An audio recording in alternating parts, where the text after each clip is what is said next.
Now we will discuss one new case in special properties of quadrilateral provided.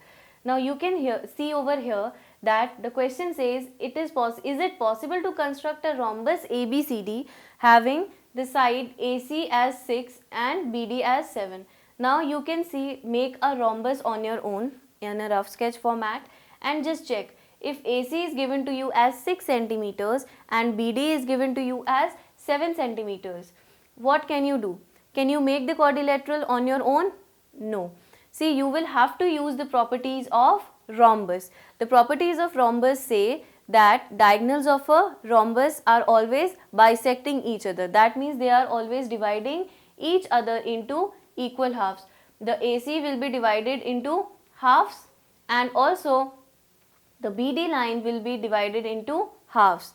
So, based on this property of diagonals that of a rhombus are perpendicular, we can make a conclusion to this. The conclusion would be that AC will be divided into 3 and 3 centimeters, whereas BD completely will be divided into 3.5 and 3.5. Now, we are aware of this. So, what we will do is, because they are going to lie together, they will be at a 90 degrees angle. So, we will start with drawing a line segment AC of 6 centimeters. Let us draw a line segment AC of 6 centimeters.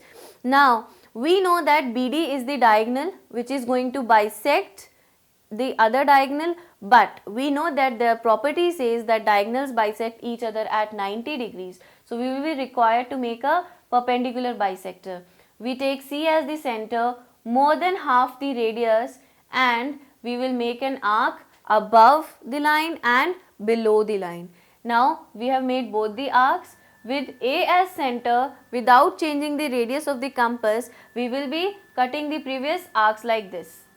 Now, we will be joining both the arcs together to get the perpendicular bisector of the line AC.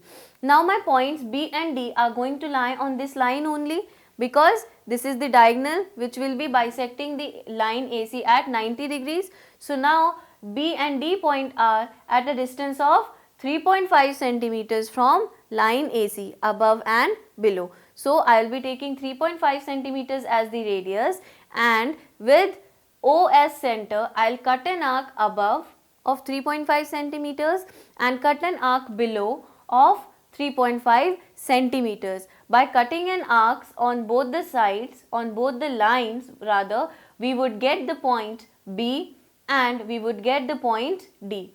Now, we have got all the 4 vertices of the rhombus that we were required to make. So, we will be only joining AB with BC, with CD and DA. So, we get ABCD as the required rhombus.